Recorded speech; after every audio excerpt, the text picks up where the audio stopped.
tous, on se retrouve aujourd'hui pour une nouvelle vidéo et c'est un update lecture où je vais vous parler de 4 de mes dernières lectures. Je vais vous parler de Jonas Words de Marie Agi, je vais vous parler de Dark Lies de Léana Soal, je vais ensuite vous parler de La romance de ma vie, tu parles de Farah Anna et je terminerai par Falling Dawn de Fleur Anna. Et donc on commence tout de suite avec Jonas Words de Marie Agi. On retrouve ici Jonah qui a une trentaine d'années et qui vit avec sa mère dont il s'occupe vraiment beaucoup puisqu'il a une pathologie que je vous laisserai découvrir. Jonah, il fait des petits boulots pour pouvoir assurer la vie, le quotidien on va dire, et sa vie n'est pas simple. Jonah, il va donc monter un dossier pour que sa maman soit prise en charge dans le cadre d'essais cliniques. Et c'est lors de ce dernier rendez-vous pour ces essais qu'il va croiser Scott. Scott, il le connaît bien puisque c'est quelqu'un qu'il connaît d'il y a 12 ans. Un événement particulier a fait qu'ils se sont séparés de manière très brutale, que Jonah ne l'a jamais digéré et que Scott veut absolument tout faire pour se faire pardonner. Et je vais m'arrêter là pour le résumer. On est là dans un schéma que j'aime beaucoup dans la romance, qui est celui de retrouver les personnages plusieurs années après.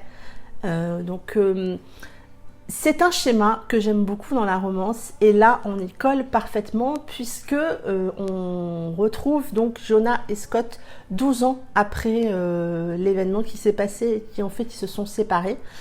Et c'est un schéma qui marche à tous les coups avec moi. Et là où Marie a très très bien joué dans ce roman, je trouve, c'est dans la structure de son roman, puisqu'il y a une alternance permanente entre le passé, le présent, Scott, Jonah, et en plus, on a les mots, d'où le titre, écrits par Jonah il y a 12 ans. Jonah écrivait dans des carnets et on les retrouve et on les découvre au fil des pages. Et c'est tout ça, c'est intercalé. Ça amène une excellente dynamique au roman. C'est rythmé, les chapitres sont courts, on passe d'un point de vue à un autre, du passé au présent. Et doucement, les révélations arrivent, l'histoire se construit et vraiment, je trouve que le schéma de construction du roman est très bien fait. Et puis, que dire de ces deux personnages? D'un côté, on a un Jonah assez taciturne quand même, je dois le dire, mais qui met sa vie entre parenthèses pour sa mère, qui fait tout pour que il s'en sorte et qui a construit une énorme carapace autour de lui du fait de ce que sa mère vit, de la crainte que lui aussi l'est et du coup le fait qu'il ait créé un petit peu cette coquille autour de lui, on s'attache à lui. Mais on s'attache aussi à Scott. Dans ce roman, entre Jonah et Scott, votre cœur va balancer. Parce que Scott, lui, il fait tout depuis des années pour essayer de se faire pardonner. Certes, de manière indirecte au départ, mais j'ai trouvé qu'il avait cette bonté d'âme, cette abnégation qui fait qu'on ne peut que s'attacher à lui. C'est vraiment un roman qui est rythmé vraiment, comme je vous le disais tout à l'heure, de manière très addictive. Je l'ai lu très rapidement. Certes, vous le savez avec moi, la plume de Marie le fait, mais cette histoire-là l'a fait. C'est une magnifique histoire, encore une fois.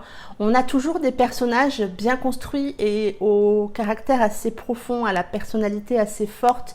Ils sont pas lisses, ce sont pas des personnages lisses que Marie, elle nous fait. Et du coup, là non plus, ils sont pas lisses. Dans ce roman, on a des personnages secondaires qui sont là aussi hyper attachants, en particulier Owen, qu'on va retrouver très prochainement dans une sortie de Marie, justement. Et du coup, ça m'a donné envie un petit peu de découvrir cette histoire pour Owen. Mais on a là une histoire vraiment touchante, émouvante, parce que le sujet de cette maladie... Oui, c'est prenant, c'est émouvant, ça vous prend aux tripes parce qu'on comprend les deux personnages, on comprend pourquoi Jonah s'est construit cette coquille et on comprend pourquoi Scott fait tout pour se faire pardonner. Ça a été une excellente lecture, je lui ai mis la note de 17 sur 20 et encore une fois, je vous conseille ce roman de Marie. On passe ensuite à Dark Lies de Leanna Sewell chez Butterfly Edition, qui est un roman qui touche un sujet sensible puisqu'on parle là des violences conjugales. On fait ici la connaissance de Lily, qui est une jeune femme maman d'un petit garçon et qui est une femme battue, une femme violentée, une femme humiliée par son mari. Et Lily, elle ne sait pas comment s'en sortir, elle ne sait pas s'il doit s'en aller, elle a peur de rester, elle a peur de partir. Et Lily, elle s'est effacée doucement au fil des années, elle a été écartée au fil des années de toute sa famille, et la seule qui est encore là beaucoup aujourd'hui, c'est Barbara, son amie. Et Barbara va pousser Lily à aller porter plainte. Un matin, elle voit arriver encore une fois Lily marquée. Son mari l'a encore tapée et encore passé à un niveau supérieur dans la violence. Et Barbara amène Lily au commissariat où elle va être confrontée à Tony. Tony qui est un lieutenant de police et qui voit en Lily et qui croit voir en Lily quelqu'un. Ça le bouleverse complètement, cette jeune femme le bouleverse, son histoire va le bouleverser et Tony va tout faire pour aider Lily. Et je vais m'arrêter là pour le résumer. Avec un sujet aussi sensible que celui des violences conjugales, vous imaginez bien que ce roman est émouvant, il est éprouvant, il est chamboulant et il est magnifique parce que l'auteur a réussi à aborder ce sujet avec beaucoup de force, beaucoup de justesse, j'ai trouvé beaucoup d'émotions, mais sans que ça soit trop pathos. Vous voyez ce que je veux dire? Ça aurait pu être un sujet un peu compliqué, un peu lourd. Là, je trouve qu'il est vraiment, vraiment abordé avec justesse, avec beaucoup d'émotions, avec beaucoup de pudeur. On comprend ce que vit Lily, on le voit, on le vit avec elle au sein de ses lignes. Mais ça reste une vision juste, je trouve, de la situation sans qu'il y ait de la pitié par rapport à ça. J'ai eu beaucoup d'empathie pour Lily, bien évidemment, parce que sous cette jeune femme battue qui s'est un petit peu éteinte, dort une femme pleine de force, pleine de caractère, qui va vouloir tout faire pour sauver son petit, tout faire pour sauver sa vie. Certes, avec des passages de doute, parce que la vie est ainsi faite et que son passé fait que les doutes sont là, sont normaux, mais c'est une jeune femme tellement forte au final que forcément on s'attache à elle. Et puis en face, on a Tony qui est un lieutenant de police qui a été confronté de manière indirecte déjà à ce genre de situation. Et ça va complètement le chambouler, complètement le tournebouler de voir arriver Lily comme ça dans ce commissariat vraiment marquée physiquement, psychologiquement par tout ce qui lui arrive et qui va savoir amener l'espoir auprès de Lily. Certes, il va peut-être outrepasser certaines règles, mais il le fait avec beaucoup... Il est entier, Tony, donc il fonce et il veut pas que Lily retourne vivre avec son mari. Il veut absolument qu'elle s'en sorte et il va en tout cas tout faire pour. Et j'ai trouvé que cette histoire était bien menée parce que sous ce couvert de violence conjugale, il y a une enquête policière malgré tout qui vous tient en haleine, qui n'est pas omniprésente, loin de là. Hein. L'histoire quand même première, c'est l'histoire de Lily. Mais cette enquête policière un peu en fond amène aussi beaucoup de liens et d'attraction sur cette histoire. On avance, on lit, on avance, on adore cette histoire et j'ai vraiment été chamboulée, surprise, agréablement surprise par l'avancée de l'histoire et par la construction de l'histoire. La plume de l'auteur, je ne connaissais pas du tout cet auteur. Je l'ai trouvée incisive et assez addictive. Les chapitres sont assez courts et nous emmènent vraiment un très bon rythme dans l'histoire. On a très souvent le point de vue de Lily. On a de temps en temps le point de vue de Tony. Le tout petit bémol aurait été que j'aurais adoré avoir un petit peu plus du point de vue de Tony. Mais ça amène malgré tout le fait qu'on n'ait pas trop de son point de vue, un petit peu de mystère autour de ce personnage qui est très charismatique. Et au final, même si c'est un petit bémol, ça m'a pas du tout dérangé. Bref, si vous avez envie de lire une histoire sur les violences conjugales qui est abordée avec justesse, qui est abordée avec pudeur, qui est abordée, oui, avec beaucoup de bienveillance, lisez cette histoire parce que je trouve que l'auteur a vraiment réussi son livre. J'ai mis la note de 17 sur 20 et c'est vraiment une lecture que je vous conseille.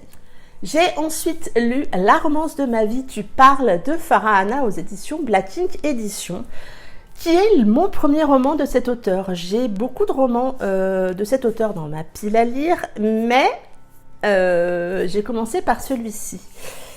Et même si ça a été une très bonne lecture, j'ai eu quelques bémols. Je vous raconte tout ça. On fait ici la connaissance d'Alizée, qui est une auteure de romance et qui vit dans son petit appartement à Paris et qui va faire la connaissance de son nouveau voisin, Erwin, qui, dès le premier abord, lui paraît con, grossier. C'est le schéma du connard fini. Voilà, vous l'avez, c'est son nouveau voisin. Et ce nouveau voisin va tout faire pour lui pourrir sa vie, ses nuits, en baisant. Et en faisant bien évidemment beaucoup de bruit, ce qui la dérange beaucoup, elle, dans son écriture. Et je vais m'arrêter là pour le résumer, parce que je pense qu'il ne faut pas que je vous en dise beaucoup plus. J'ai passé un bon moment en lisant cette romance. C'est vrai que quand j'ai commencé cette lecture, je m'attendais à quelque chose d'un petit peu frais et d'un petit peu léger, mais je m'attendais aussi à un petit peu plus de profondeur. Et c'est là un de mes bémols pour moi, c'est qu'il n'y a pas beaucoup de profondeur dans l'histoire. Sur la très grosse première partie, ça se lit, c'est entraînant, il n'y a aucun souci, mais ça manque de profondeur. Leur histoire à tous les deux, entre Alizée et Erwin, n'est pas simple. Il y a beaucoup de jeux de verbal, il y a beaucoup de vannes en permanence, de tacles entre eux. Peut-être un petit peu trop, en tout cas pour moi, ça a été peut-être un peu too much. Mais j'ai malgré tout ri, j'ai malgré tout souri face à leur dialogue, face à leur situation, face à leur histoire. Alizée est un personnage assez attachant, c'est une jeune femme qui est pleine de complexes, qui s'est beaucoup refermée sur elle-même suite à quelques déceptions amoureuses. Et oui, on se reconnaît forcément en elle, je pense qu'on a toutes en chacune de nous certains complexes qui sont là et on s'attache à Alizée par rapport à ça.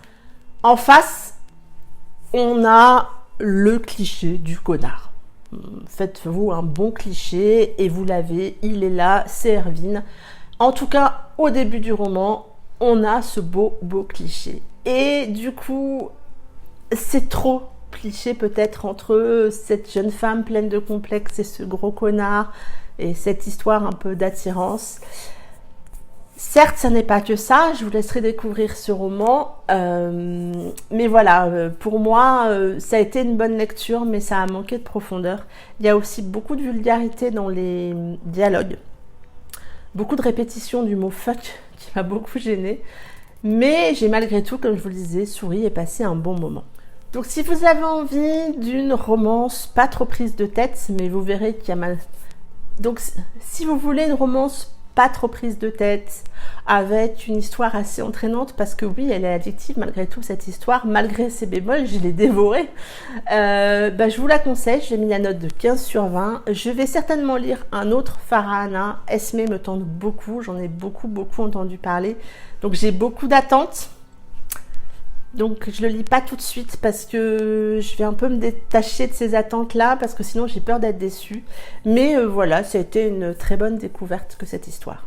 Et le dernier roman, ou plutôt nouvelle, dont je vais vous parler, c'est Falling Down de Fleur Hanna, qui sort le 1er mai et qui est une nouvelle young adult MM d'une 100aine de pages. On va ici passer la nuit avec Adrien et Morgane.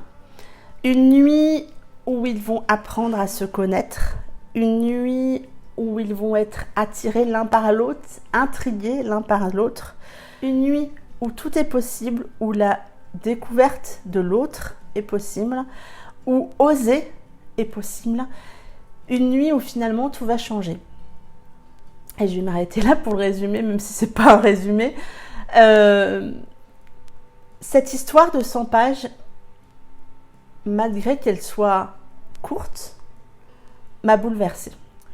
Parce que Fleur a réussi avec ses 100 pages à me chambouler, à me faire poser plein de questions, à me faire réfléchir à la situation, comment moi j'aurais réagi par rapport à ça.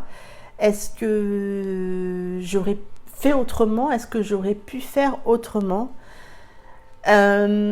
Ces 100 pages qu'on vit de manière intense avec Morgane et Adrien sont 100 pages d'émotions très fortes. Et je ne m'attendais pas à ça. Je ne m'attendais pas à ce que Fleur a écrit parce que je m'étais dit c'est une nouvelle de 100 pages. Et en fait non, c'est en 100 pages, ça vous bouleverse, ça vous chamboule, ça vous rend triste, ça vous fait sourire parce que cette découverte entre ces deux ados, elle est pleine de vie, elle est pleine d'envie, elle est pleine de joie et oui, j'ai vraiment trouvé cette lecture intense. Souvent, je me dis, dans les nouvelles, on n'a pas assez de temps pour créer ces émotions intenses. Et pourtant, Fleur l'a fait. Et j'ai trouvé que c'est réussi parce que ça n'est pas évident en 100 pages d'arriver à installer les choses, à nous faire attacher au personnage, à nous faire ressentir les choses. Et là, ça l'a vraiment fait. J'ai vraiment été émue par cette histoire et je me suis vraiment pris une claque. Donc si vous avez envie de lire un roman rapide, de découvrir ou redécouvrir Fleur Hanna, sa plume, dans un autre univers que ce qu'elle fait d'habitude, je vous encourage à lire cette nouvelle parce qu'elle est très réussie. Venez en reparler avec moi parce qu'il faut absolument que j'en parle avec quelqu'un. J'ai besoin d'en parler avec quelqu'un, mais quelqu'un qui l'a lu, parce que sinon ça serait dommage. Donc pour celles qui liront cette nouvelle, dites-le moi et on en parle en MP parce que vous allez avoir besoin d'en parler et j'ai besoin d'en parler. Je lui ai mis la note de 16 sur 20. C'en est tout pour cette vidéo. J'espère que ces 4 avis lecture vous auront donné envie de découvrir ces histoires. En attendant, je vous souhaite de très belles lectures, une belle semaine et je vous dis à bientôt pour une prochaine vidéo. Bye bye!